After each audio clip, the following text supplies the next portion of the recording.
Hello বন্ধুরা, কেমন আছেন সবাই? আশা করি সবাই ভালো আছেন। গল্পগুলো ভালো লাগলে অবশ্যই লাইক করবেন, কমেন্ট করে জানিয়ে দিবেন। আর চ্যানেলে যদি নতুন হয়ে থাকেন অবশ্যই সাবস্ক্রাইব করে পাশে থাকা বেল আইকনটি প্রেস করে রাখুন, যাতে নতুন নতুন ভিডিও আপলোড করার সাথে সাথে আপনার নোটিফিকেশনে চলে যায়। অলরেডি যারা সাবস্ক্রাইব করে রেখেছেন তাদেরকে অসংখ্য ধন্যবাদ। গল্প তিমির বসান, পর্ব সংখ্যা 14 এবং 15। লেখা তাবাচ্ছুম তাজওয়ারি। নিজের ঘরে বসে আছে স্নিগ্ধা। সব কিছু আশ্চর্য লাগছে তার। বিয়ের কথা সে চিন্তাও করেনি, অথচ সবাই ওর সাথে কথা না বলেই ওয়াজেদের সাথে এই বিষয়ে কথা বলে নিয়েছে। লোকটা কি ভাবলো? আচ্ছা, সে কি অবিবাহিত? না হয় কেন সে বিয়ের কথায় রাজি হবে? পরক্ষণেই নিজেকে ধমকে বলল, এসব বাদ। আমার মেয়েকে ছেড়ে আমি অন্য কিছু করব না। কোনো বিয়ে টিয়ে হবে না। একবার আয়াতের দিকে যে তখন আরাম করে বিছানায় ঘুমিয়ে আছে, ঘুমে তলিয়ে থাকা আয়াতের নিষ্পাপ মুখটার দিকে তাকিয়ে স্নিগ্ধার বুকের ভেতরের ঝড়টা যেন আরও তীব্র হয়ে উঠল। মেয়েটার ছোট্ট হাত দুটো কেমন আলতো করে বালিশটা আঁকড়ে আছে। জীবনের এতগুলো ঝড়ঝাপটা পার হয়ে এসে এই একটা মানুষকেই তো সে আঁকড়ে ধরে বেঁচে আছে। তবে কেন নতুন করে আবার এসব ঝামেলা? একটা বাচ্চা রেখে বিয়েতে মত দেওয়া মানে হলো মেয়েটার অনিশ্চিত ভবিষ্যৎ। এটা ভাবতেই বুকের ভেতর ধক করে উঠল তার।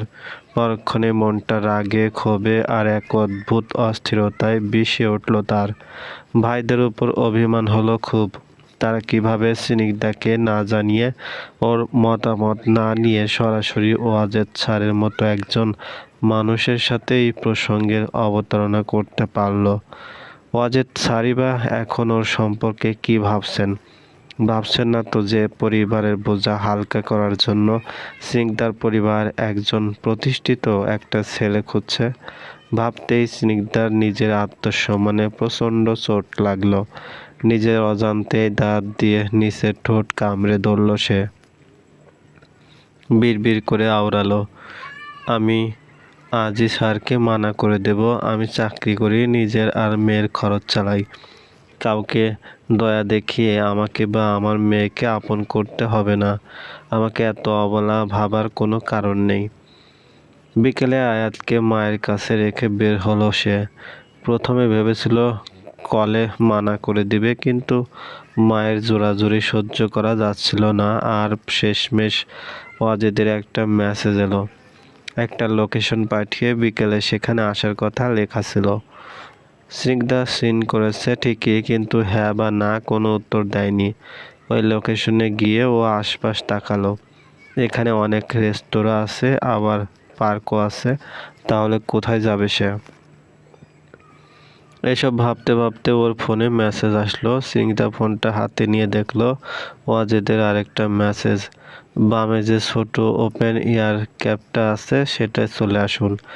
স্নিগ্ধা একটা গভীর শ্বাস ফেলল, নিজেকে মানসিকভাবে প্রস্তুত করে নিয়ে ধীরে ধীরে ধীর স্থির পায়ে ক্যাফের ভিতরে পা বাড়ালো। ক্যাফেতে যেতেই দেখলো কর্নারের টেবিলে ওয়াজেদে বসে আছে। স্নিগ্ধাকে আসতে দেখে সে সৌজন্য সূচক মৃদু হাসল। স্নিগ্ধা ধীরে গিয়ে ওর সামনের চেয়ারে বসলো। সালাম আর কুশল বিনিময় হয়ে গেলে ওয়াজেদ হাসি মুখে বলল, চা খাবেন নাকি কফি? স্নিগ্ধা এক মুহূর্তের জন্য চুপ থেকে শান্ত কণ্ঠে বলল, কিছু লাগবে না স্যার, ধন্যবাদ। আমি আসলে অল্প কিছু কথা বলতে এসেছি। ওয়াজেদ গম্ভীর মুখে বলল, জি বলুন, আমি শুনছি। স্নিগ্ধা একটু চুপ থেকে মাথা নিচু করে বলল, আমার পরিবার আপনাকে কি ভেবে বা কিভাবে এই বিষয়ে কথা বলেছে আমি সত্যি জানি না স্যার। আমি অত্যন্ত দুঃখিত যে আমার অমতে আপনাকে এভাবে জড়ানো হয়েছে। আমি জানি না যে। ওয়াজেদ ওকে থামিয়ে দিল শুধালো, আমাকে জানানোর বা বলার ব্যাপার ছাড়া আর কিছু নিয়ে বলার আছে? স্নিগ্ধা ফ্যাল ফ্যাল করে তাকিয়ে বলল, মানে মানে আমাকে এই বিষয় নিয়ে বলার কারণে আমি আপনাকে কিছু বলেছি? আমি কৈফিয়ত দিচ্ছেন কেন? স্নিগ্ধা একটু দ্বিধায় পড়ে গেল। পরক্ষণেই নিজেকে সামলে নিয়ে আমতা আমতা করে বলল, না মানে ভাইয়ারা আপনাকে হুট করে এই প্রস্তাবটা দিয়েছে, এতে আপনি নিশ্চয়ই বেশ বিব্রত হয়েছেন।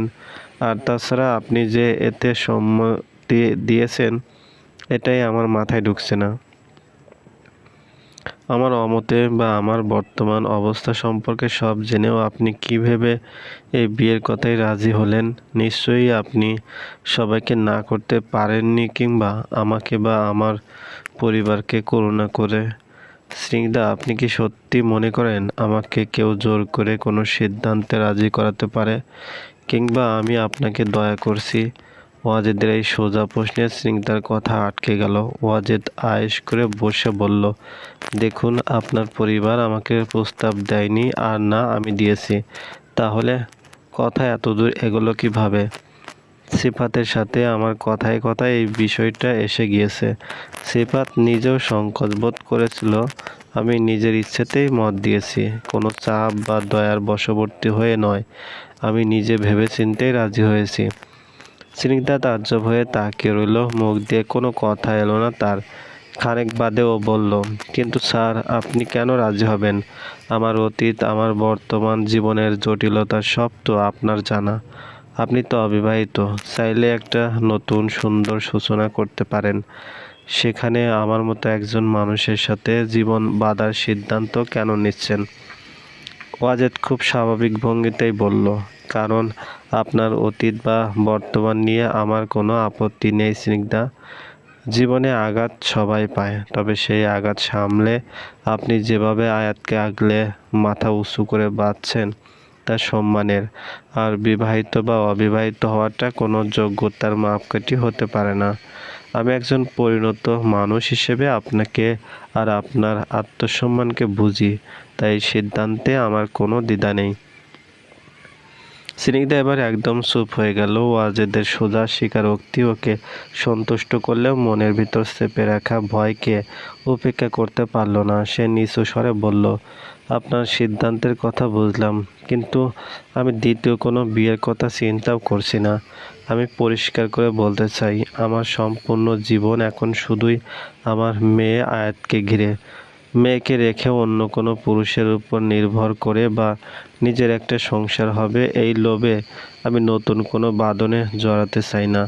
এই বিষয়টা এখানে থেমে গেলে ভালো হয়। ওয়াজেদ একটু চুপ থেকে মৃদু হাসল, ঠোঁটের কোণে হাসি ফুটিয়ে তুলেই বলল, আমি কি একবারও আয়াতকে ছেড়ে আমার জীবনে আপনাকে আসতে বলেছি? স্নিগ্ধা চমকে গিয়ে আওড়ালো, মানে? আপনি বলছেন আপনি মেয়েকে রেখে বিয়ে করবেন না, কিন্তু আমি বলছি যদি আমার পাশে আপনার আসতে হয় তবে আয়াতকে বাদ দিয়ে নয়, বরং আয়াতকে সাথে নিয়ে আসতে হবে। কেবল স্ত্রী খোঁজে আমার জীবনের সাথে আপনাকে জড়ানোর কথা ভাবিনি। আমি একজন মা আর তার সন্তানকে নিয়ে একটা পূর্ণাঙ্গ গড়তে চেয়েছি। একটু থেমে সোজা হয়ে বসলো ওয়াজেদ, একটা শ্বাস ছেড়ে বলল, আমি আপনাকে আয়াতকে ফেলে আসতে বলিনি, বরং আমি চাই আয়াতকে নিয়েই আপনি আসুন। কারণ আয়াত আপনার জীবন থেকে আলাদা কোনো অস্তিত্ব নয়, ও আপনার হৃদস্পন্দন। যে পুরুষ আপনার সন্তানকে নিজের সন্তানের মতো ভালোবেসে বুকে টেনে নিতে পারবে না, সে আপনার হাত ধরারও যোগ্য নয়। আমি আপনাকে শুধু একজন স্ত্রী হিসেবে নয়, নিজেকে আয়াতের একজন দায়িত্বশীল বাবা এবং আপনার একজন জীবনসঙ্গী হিসেবে পাশে থাকতে চাই। এবার বলুন, এই শর্তে কি খুব বেশি অন্যায় কিছু চেয়ে ফেললাম? স্নিগ্ধা পুরো স্তব্ধ হয়ে গেল। ওয়াজেদের মুখের দিকে তাকিয়ে ওর বাকশক্তি যেন ক্ষণিকের জন্য হারিয়ে গেছে। এত স্পষ্ট, এত গভীর আর সম্মানজনক প্রস্তাব সে আশা করেনি। যে ভয়গুলো তাকে প্রতিনিয়ত তাড়া করছিল, মেয়েকে খোয়ানোর ভয়, সমাজের করুণার পাত্রী হওয়ার ভয়, কিংবা আবার কোনো ভুল সম্পর্কে জড়িয়ে নিঃস্ব হয়ে যাওয়ার ভয়, ওয়াজেদ এক নিমেষে নিজের পরিপক্ক কথা দিয়ে সেই সব ভয়ের দেওয়াল গুঁড়িয়ে দিল। তবুও নিজেকে শক্ত করে বলল, স্যার, আপনি যা বলছেন সেটা মুখে বলা সহজ, কিন্তু বাস্তবায়ন করা কতটা কঠিন তা কি আপনি বোঝেন? আমার একটা অতীত আছে, সমাজ হাজারটা কথা বলবে, আর সবচেয়ে বড় কথা, আয়াত এখনও অনেক ছোট। ও কোনো নতুন মানুষকে সহজে মেনে নিতে পারবে কি না, বা আপনার পরিবার একজন সন্তানসহ মেয়েকে কিভাবে গ্রহণ করবে, এসব তো কেবল আবেগের উপর ভিত্তি করে হয় না। ওয়াজেদ স্নিগ্ধার কথার ধরন দেখে মৃদু হাসল। এই লোকটা আজ শুধু হাসছে, যে কোনো কথায় হাসছে। সে কি হাসার মতো কিছু বলেছে? আমি কখনোই আবেগে ভেসে সিদ্ধান্ত নিই না স্নিগ্ধা।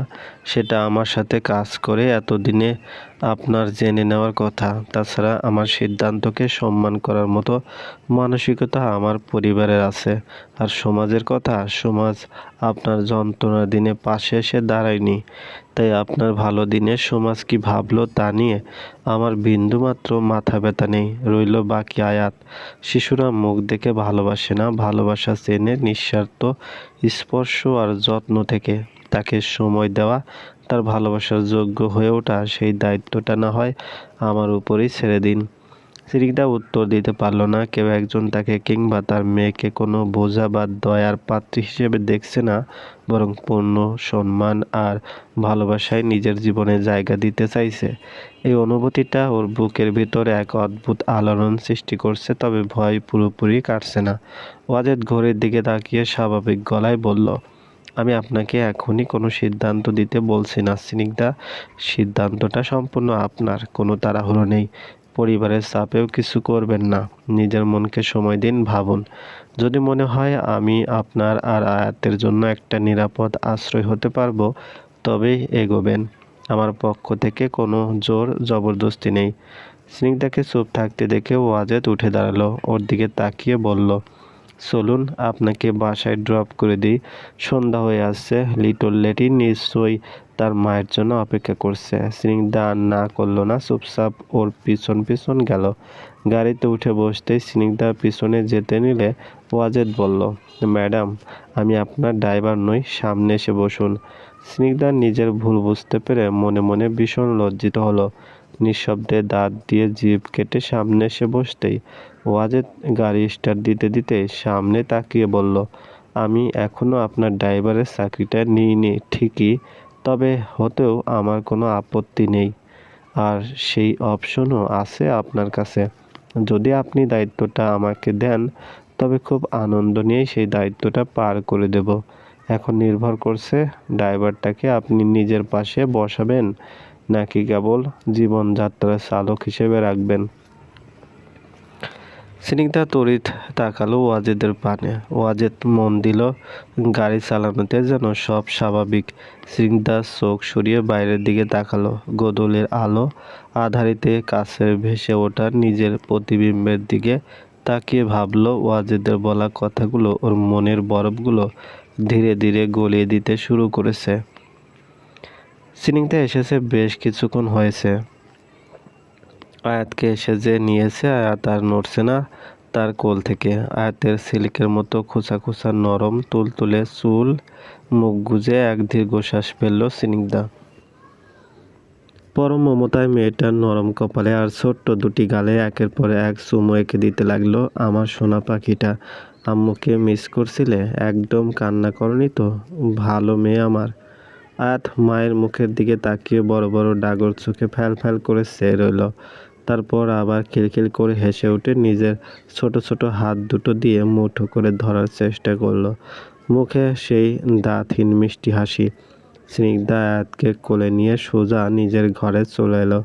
বিছানায় বসে আয়াতকে কোলে শুইয়ে ওর নরম হাত পায়ের দিকে তাকালো।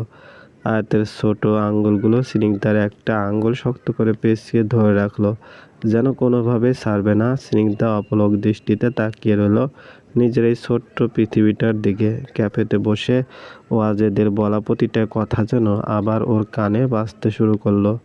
যদি আমার পাশে আপনার আসতে হয়, তবে আয়াতকে বাদ দিয়ে নয়, বরং আয়াতকে সাথে নিয়েই আসতে হবে। স্নিগ্ধা যেন দোটানায় ভুগছে। একটা মেয়ে নিয়ে নতুন সংসার শুরু করলে যদি মেয়েটাকে পরে না, মেয়েকে কোনো রকম অবহেলার কথা সে ভাবতে পারে না। তার উচ্চবিলাসী জীবন নেই, কিন্তু মেয়েকে সামর্থ্যের মধ্যে সে খুব যত্ন করে বড় করছে। সেই মেয়েকে কেউ অবহেলা করবে না, সহ্য করবে না, এটা সে মানতে পারবে না। পরে নিজে চেঞ্জ হয়ে গেলে এসব মাথায় ঘুরতেই সে মাথা ঝেড়ে আয়াতকে কোলে তুলে নিল। আয়াত তখন নিজের একটা আঙ্গুল মুখে দিয়ে ডাগর চোখে মায়ের চোখের দিকে তাকালো। স্নিগ্ধা আলতো করে মেয়ের কপালে নিজের গাল ঘষে মৃদু হেসে বলল, আম্মুর কলিজার টুকরো, তোকে কখনো আম্মুর কোল থেকে কেউ আলাদা করতে পারবে না, কখনো না। তোর প্রতি আমার কখনো অবহেলা আসার আগেই আমার জীবনের শেষ ধাপ অতিক্রম হয়ে যাক। কেটে গেল আরও 3 দিন। এই 3 দিনে স্নিগ্ধ অফিসে গিয়েছে খুব ইতস্ত করে, তবে ওয়াজেদ ছিল একদম স্বাভাবিক, যেন কিছুই হয়নি। এই বিষয়ে একটা কথাও বলে স্নিগ্ধাকে বিব্রত করেনি, কিন্তু বাড়িতে প্রতিনিয়ত এই নিয়ে কথা শুনেছে সে। যে যেভাবে পারছে যেন স্নিগ্ধা নামক বোঝা ঘাড় থেকে নামিয়ে দিতে চাইছে। স্নিগ্ধা বুঝে পায় না সমস্যাটা আসলে কোথায়। সে তো অন্য কারো খাচ্ছে না, তার মেয়েকেও সে নিজের ইনকামে বড় করছে, তবুও সে বুঝতে পারল ডিভোর্স হলে সে যত যাই করুক দিন শেষে সে নিজের গায়ের তকমা দিয়েই পরিচিত হয়। আত্মসম্মান আর যোগ্যতার কোনো মূল্যই সেখানে অবশিষ্ট থাকে না। ওয়াজেদ নিজের ঘরে বসে কাজ করছিল। হঠাৎ ফোনের রিং বাজতেই সে পাশ থেকে ফোন হাতে তুলে নিল। স্ক্রিনে ভেসে ওঠার নাম দেখতেই ঠোঁটের কোণে হাসির ঝিলিক দেখা গেল, যেন সে জানতো এই ফোন আসবেই। ফোন রিসিভ করে গম্ভীর মুখে বলল, হ্যাঁ স্নিগ্ধা বলুন। মুখে হাসি থাকলেও সে স্বাভাবিকভাবেই কথা বলছে। ওপাশ থেকে কিছুক্ষণ কোনো শব্দ শোনা গেল না, একটা ভারী নিঃশ্বাসের শব্দ ছাড়া। ওয়াজেদ আবার বলল, স্নিগ্ধা হেজিটেট ফিল করবেন না। আপনি কি বলতে ফোন করেছেন বলে ফেলুন। একটা বড় শ্বাস টেনে স্নিগ্ধা চোখ মুখ বন্ধ করে বলল, এই বিয়েতে আমার কোনো আপত্তি নেই। আমি ভেবেচিন্তে এই সিদ্ধান্তে আসতে পেরেছি। ওয়াজেদের মুখের হাসি প্রসারিত হলো। বুকের ভিতরে একটা নতুন অনুভূতির তোলপাড় হলো। মনে মনে ওয়াজেদ নিজেকে নিঃশব্দে এক প্রতিশ্রুতি দিল, স্নিগ্ধা আপনি যে বিশ্বাস আর ভরসা রেখে আপনার আর আয়াতের জীবনের সাথে আমার জীবনের সাথে জড়িয়ে দিয়ে সাহায্য করছেন, সেও বিশ্বাস আস্থা আমি কোনোদিন ভাঙতে দেব না। সমাজ বা অতীতের কোনো কালো ছায়া আর কখনো আপনাদের স্পর্শ করতে পারবে না। চলবে। গল্প তিমির বসান, পর্ব সংখ্যা 15। লেখা তাবাসসুম তাজওয়ারি। স্নিগ্ধা ঘরে বসে আছে। বাসায় তোড়জোড় চলছে। তার বিয়ের এই সপ্তাহের মধ্যে বিয়ে হয়ে যাচ্ছে। ড্রয়িং রুমে মায়ের বিড়বিড় করে জিনিসপত্রের হিসাব মেলানো, ভাবির মুখে মেকি হাসির পিছনে লুকানো স্বস্তির ছাপ, আর ভাইদের তারা সব মিলিয়ে এক উৎসব মুখর পরিবেশ। অথচ এই সব আয়োজনের মূল কেন্দ্রে যে মানুষটা বসে আছে তার বুকের ভেতরটা যেন পাথর হয়ে জমে আছে। সে রাজি হয়েছে ঠিকই, কিন্তু মনের খচখচ ভাবটা কাটাতে পারছে না। স্নিগ্ধার চোখ গেল বিছানার উপর। তার ছোট্ট আয়াত উপর হয়ে শুয়ে নিজের 2 হাত দিয়ে একটা রঙিন প্লাস্টিকের খেলনা আঁকড়ে ধরে মুখে দেওয়ার চেষ্টা করছে। সে এগিয়ে এসে খেলনা সরিয়ে ওকে কোলে তুলে নিল। পচা মেয়ে, প্লাস্টিকের খেলনা মুখে দেয় কেউ? পেট ব্যথা করবে তো আম্মু। আয়াত কোল পেয়ে খেলনা ভুলে স্নিগ্ধার দিকে তাকিয়ে নিজের হাত মুখে দিল। তারপর আবোল তাবোল কিছু শব্দ করে ফোঁস-ফোঁস নিঃশ্বাস ফেলতে লাগলো। স্নিগ্ধা মেয়ের বুকে মুখ গুজে দীর্ঘ এক নিঃশ্বাস ছাড়ল। আয়াতের শরীর থেকে আসা বাচ্চার গন্ধটা যেন ওর ভেতরে অস্থিরতা কিছুটা হলেও কমিয়ে দিল। বিয়ের আর মাত্র 2 দিন বাকি, অথচ স্নিগ্ধার মনের ভিতর একের পর এক প্রশ্ন আর ভয়ের পাহাড় ঝড় বয়ে যাচ্ছে। ওয়াজেদের মতো একজন সুপ্রতিষ্ঠিত ব্যক্তিত্ব সম্পন্ন অবিবাহিত পুরুষ তাকে এবং তার মেয়েকে নিয়ে নতুন সংসার শুরু করতে চাইছে, ভাবতেই ওর অবিশ্বাস্য লাগে। মানুষটা ক্যাফেতে বসে কতটা সহজ ভঙ্গিতে নিজের ভালোবাসার দায়ভার নেওয়ার কথা বলে গেল, কিন্তু সমাজ কি এত সহজে মেনে নেবে? ওয়াজেদের আত্মীয়স্বজন বন্ধুবান্ধব যখন জানবে যে সে এক সন্তানের জননী এক ডিভোর্সি মেয়েকে বিয়ে করেছে, তখন কি ওয়াজেদ সত্যি স্নিগ্ধার আয়াতকে আগলে রাখতে পারবে, নাকি একসময় লোকটার উপর মানসিক চাপ সৃষ্টি হবে আর তার মাসুল গুনতে হবে নিষ্পাপ আয়াতকে? ভাবতেই গায়ের লোম দাঁড়িয়ে গেল স্নিগ্ধার। মেয়েকে সে কখনো অবহেলা করতে পারবে না। এই মেয়ের জন্যই তিমির বসান হয়েছে। এই মেয়ে না থাকলে সে কখনোই অত্যাচার থেকে বের হতে পারত না। তখনই দরজায় নক করলো কেউ। স্নিগ্ধা নিজেকে সামলে নিয়ে বলল, ভেতরে আসো। ভেতরে আসলো তার মা আর ভাবি। দুজনের চোখে মুখে উপচে পড়া আনন্দ। ওদের হাসি হাসি মুখ দেখে তাচ্ছিল্যে হাসি হাসলো স্নিগ্ধা। যে মেয়েটাকে নিয়ে এতদিন পরিবারের দুশ্চিন্তা শেষ ছিল না, তাকে একজনের ঘাড়ের উপর সোপর্দ করতে পারার তৃপ্তি স্পষ্ট ওদের চোখে মুখে। ওর ভাবি এসে একটা শাড়ি দিয়ে প্রফুল্ল গলায় বলল, দেখো তো স্নিগ্ধা, ওয়াজেদ সাহেব কি পাঠিয়েছেন? একদম নিজের পছন্দের শাড়ি পাঠিয়েছেন তোমার আপুদের জন্য। শাড়িটা দেখে আমারই চোখ জুড়িয়ে গেল। স্নিগ্ধার মা পাশ থেকে হাসি মুখে বলে উঠল, হ্যাঁ রে স্নিগ্ধা, ওয়াজেদের পছন্দ বেশ উন্নত। ও তোকে নীল রঙের কাঞ্জিভরম পাঠিয়েছে, আর আমাদের পুচকে আয়াতের জন্য পাঠিয়েছে এই সুন্দর আকাশি ফ্রকটা। স্নিগ্ধা এক পলক শাড়ি আর জামার দিকে তাকিয়ে তারপর আবার মা ভাবির দিকে তাকিয়ে বলল, তোমরা খুশি তাই না? মাথা থেকে বোঝা নামবে। এহেন কথায় বিস্ময় দেখা গেল স্নিগ্ধার মায়ের চোখে মুখে। তিনি অবাক কণ্ঠে বললেন, এসব কি বলছিস তুই স্নিগ্ধা? আমরা তোকে বোঝা ভাবছি? তা নয় তো কি, আমাকে আর আমার মেয়েকে শুধু বাড়িতেই ঠাঁই দিয়েছিলে, তাও জোর করে। আমি আলাদা হয়ে যেতে চেয়েছিলাম, কিন্তু এখন কিভাবে বিয়ে দিয়ে বিদায় করবে সেটা নিয়ে চিন্তায় ছিলে। তাই তো একটা ব্যবস্থা হয়ে গেল। তোর জন্মদাত্রী মা হয়ে তোকে আজ আমি বোঝা মনে করছি। নিজের মেয়েকে পরের হাতে সঁপে দেওয়ার আনন্দের পিছনে কি শুধুই দায় মুক্তির হিসাব থাকে? বুকে পাথর তোকে আমরা তিল তিল করে অত্যাচার সহ্য করতে দেখেছি স্নিগ্ধা।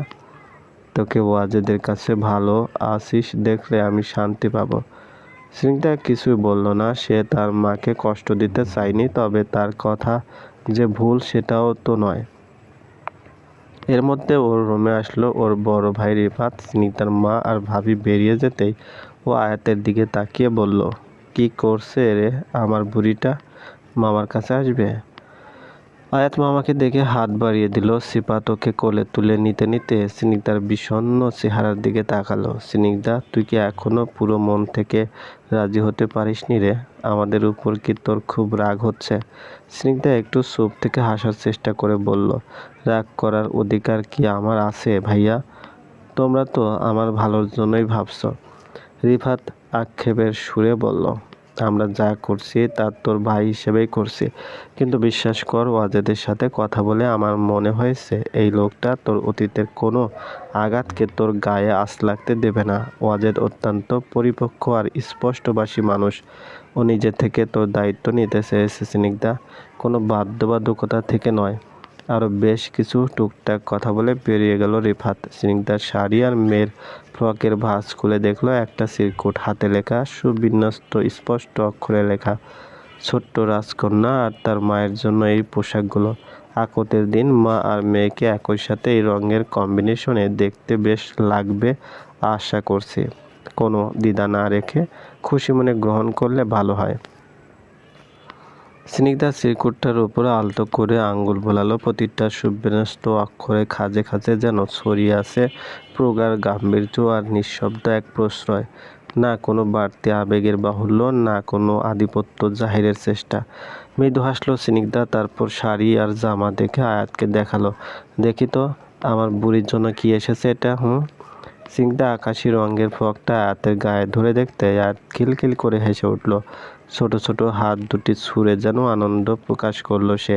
স্নিগ্ধাও হাসলো ওর সাথে। বেশ কিছুক্ষণ পরখ করে আলমারিতে রাখার জন্য এগোতে এগোতে ভাবলো, লোকটার পছন্দ আছে বলতে হয়। হঠাৎ করে স্নিগ্ধার ফোনের স্ক্রিনটা জ্বলে উঠল। কোনো রিংটোন বাজলো না, কেবল একটা মেসেজের নোটিফিকেশন। ডিসপ্লেতে চোখ পড়তে স্নিগ্ধা একটু থমকে গেল। ওয়াজেদের মেসেজ। পোশাকগুলো কি পৌঁছেছে? আয়াতের পছন্দ হয়েছে তো? নাকি খুদে রাজকন্যাও তার মায়ের মতোই গম্ভীর? মেসেজটা পড়ে একটু হাসলো। কিছুক্ষণ মেসেজটার দিকে তাকিয়ে রইল, তারপর ধীর আঙ্গুলে টাইপ করলো, সব পৌঁছেছে স্যার, এত কিছু করার কোনো প্রয়োজন ছিল না।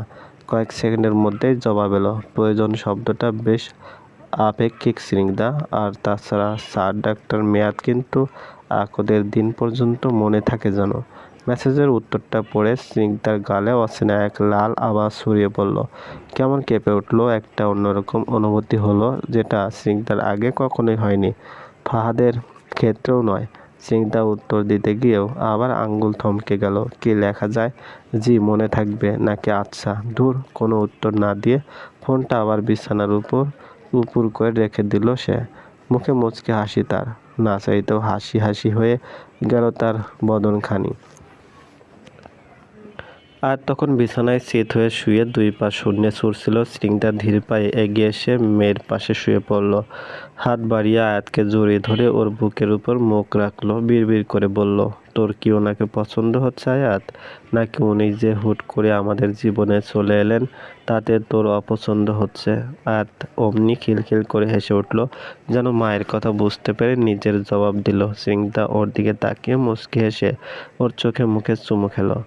চোখের পলকে কেটে গেছে দুদিন। আজ স্নিগ্ধা আর ওয়াজেদের বিয়ে। ছোটখাটো অনুষ্ঠান করে ওয়াজেদ স্নিগ্ধাকে নিয়ে যাবে। সে নিজেই মতামত দিয়েছে, কারণ বড় করে বিয়ে করার ইচ্ছা আগ্রহ কোনোটাই নেই তার। স্নিগ্ধা আয়নার সামনে দাঁড়িয়ে নিজের প্রতিবিম্বের দিকে তাকালো। বুকের ভেতরে সেই পুরনো ভয় আর অজানা ধুকপুকানিটা একদম উবে যায়নি, তবে আজ সেখানে এক অদ্ভুত প্রশান্তিও কাজ করছে। জীবনের একটা বিশৃঙ্খল আধার অধ্যায় পিছনে ফেলে এসে আজ সে এমন এক প্রান্তে দাঁড়িয়ে যেখানে পথটা অনিশ্চিত হলেও অন্ধকারের ভীতি নেই। সে নিজেকে সম্পূর্ণ শান্ত রাখার চেষ্টা করলো। চলে আসলো সেই মুহূর্ত। পর্দার এ পাশে স্নিগ্ধা আর অন্য পাশে ওয়াজেদ। দুজন দুজনকে দেখতে পাচ্ছে না। বিয়ে শুরু করার আগে স্নিগ্ধা ওর ভাইয়ের দিকে তাকিয়ে বলল, আয়াতকে আমার কোলে দাও। স্নিগ্ধার মা বলল, আয়াত রিফাতের কাছে থাক, তুই এদিকে মনোযোগ দে। স্নিগ্ধা বিতৃষ্ণা নিয়ে তাকালো। এখন থেকে মেয়েকে দূর করার পায়তারা চলছে নাকি? সেই স্থান কাল ভুলে জেদ করে বলল, আমার মেয়েকে আমার কোলে দিতে বলেছি, ওকে ছাড়া একটা কাজও শুরু হবে না। ওর কড়া কণ্ঠ শুনে আর কেউ কিছু বলল না। আয়াতকে ওর কোলে বসিয়ে দিল। স্নিগ্ধা আয়াতকে নিজের শক্ত বাঁধনে জড়িয়ে ধরল। মেয়ের নরম ছোঁয়াটুকুই যেন এই মুহূর্তে ওর সবচেয়ে বড় মানসিক শক্তি।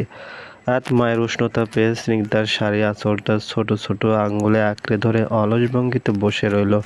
কাজী সাহেব বিয়ের আনুষ্ঠানিকতা শুরু করলেন। স্নিগ্ধার বুকের ভিতরটা যেন ঝড়ের বেগে কাঁপছে। এতগুলো দিন ধরে গড়ে তোলা সমস্ত আত্মরক্ষার দেওয়াল যেন এই একটা মুহূর্তের সামনে এসে থমকে গেছে। অতীত যন্ত্রণার বিষাক্ত স্মৃতিগুলো হঠাৎ করেই মনটাকে অবশ করে দিতে চাইছে। কাজী সাহেব খাতাটা সামনে এগিয়ে দিয়ে কি জানি বলল, কিন্তু স্নিগ্ধা শুধু শুনল, ওয়াজেদ সরোয়ারের সাথে 3 লাখ টাকা দেনমোহরে সেহরিজ যান স্নিগ্ধা, বিবাহে আপনার সম্মতি আছে তো? স্নিগ্ধা চুপ করে থাকায় কাজী আবার বললেন, আপনি কি এই বিবাহের সম্মতি দিচ্ছেন? বলুন কবুল।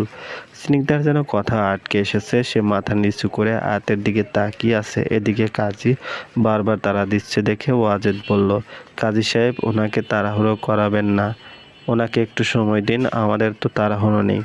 স্নিগ্ধা চোখ নামিয়ে আয়াতের দিকে তাকিয়ে আছে, যে তার দিকেই ড্যাব ড্যাব করে চেয়ে আসছে। হয়তো বোঝার চেষ্টা করছে মা এভাবে বসে আছে কেন। স্নিগ্ধার চোখের কোণে জমা হওয়া এক ফোঁটা জল মুছে নিল। লোকটা পর্দার ওপারে থেকেও কিভাবে ওর ভেতরে এই অনবস্ততা আর ভয়টা টের পেল। সে একটা শ্বাস ছেড়ে আয়াতের ক্ষুদ্র হাতটা নিজের এক আঙ্গুলে জড়িয়ে ধরে ক্ষুদ্র স্বরে আওড়ালো, কবুল। একবার, দুবার, তিনবার কথাটা উচ্চারণ করার পরপরই ওপাশ থেকেও একই গম্ভীর, সুদৃঢ় আর স্পষ্ট স্বরে ভেসে এলো, কবুল। স্নিগ্ধার বুকের ভেতরের ধুকপুকানিটা মুহূর্তেই থেমে এক গভীর প্রশান্তিতে বদলে গেল। 3 বার কবুল বলার মাধ্যমে দুটি জীবনের এক অদ্ভুত মেলবন্ধন ঘটে গেল। কাজী সাহেব মোনাজাতের জন্য হাত তুলতেই চারপাশের সবাই হাত উঠালো। দোয়ার সুবাসিত পরিবেশে পর্দার ওপাশের মানুষটা নিঃশব্দে কোনো শপথ করে নিল। মোনাজাত শেষ হতেই শুভাকাঙ্ক্ষীদের ফিসফিসানি আর শুভেচ্ছা বিনিময়ের গুঞ্জন শুরু হলো, কিন্তু আশেপাশের বিভিন্ন ফিসফাস আওয়াজের সাথে কিছু জখম করা বাক্য শোনা যাচ্ছে। এক একজনের এক এক মন্তব্য। তার এক দূর সম্পর্কের আত্মীয় বলল, বড় ঘর ভেঙে এসেছে, এখন নিজেই আবার নিজের বসকে বিয়ে করছে, কি জানি বাবা কি কি হয়। ওয়াজেদের পরিবারের একজন তাল মিলিয়ে বলল, ওয়াজেদকে তো আমরা কত বুঝালাম, ভালো কোনো ঘরের কুমারী মেয়ে কি দেশে কম পড়েছিল? একটা সন্তানের জননী ডিভোর্সি মেয়েকে এভাবে ঘরে বউ করে আনার কি কোনো দরকার ছিল? কি কারণে ডিভোর্স হয় এসব কি বাইরে রটে নাকি? আরে রাখো তো, পুরুষ মানুষের দয়ার শরীর তো, একটু কান্নাকাটি বা অসহায়ত্ব দেখলেই গলে জল হয়ে যায়। এখন তো এক বাচ্চার দায়িত্ব নিল, কাল যখন নিজের সন্তান হবে তখন এই করিয়ে আনা বাচ্চার জন্য ঘরে অশান্তি বাঁধবে না তো? স্নিগ্ধার সামনে বসে এসব আলোচনা করছে এরা। স্নিগ্ধার বুকের ভেতরটা দুমড়ে মুচড়ে একাকার হয়ে যাচ্ছে। এই অপমান, এই তাচ্ছিল্যের কথাগুলোর ভয়েই তো ওকে দিনরাত তাড়া করে বেড়াচ্ছিল। সে তো কারো করুণা চায়নি, কারো ঘাড়ের বোঝা হতে চায়নি। তবে কেন সবাই তাকে আসামির কাঠগড়ায় দাঁড় করাচ্ছে? ওর চোখ দুটো নোনা জলে ভরে ওঠার আগেই ওয়াজিদের গম্ভীর কণ্ঠ ভেসে এলো, আপনাদের যদি আমার ব্যক্তিগত সিদ্ধান্ত বা আমার স্ত্রীকে নিয়ে কোনো সংশয় থাকে তবে অনুষ্ঠান শেষ হওয়া পর্যন্ত অপেক্ষা করার দরকার নেই। এখনই গাড়ি ডেকে দেব, আপনারা ফিরে যেতে পারেন।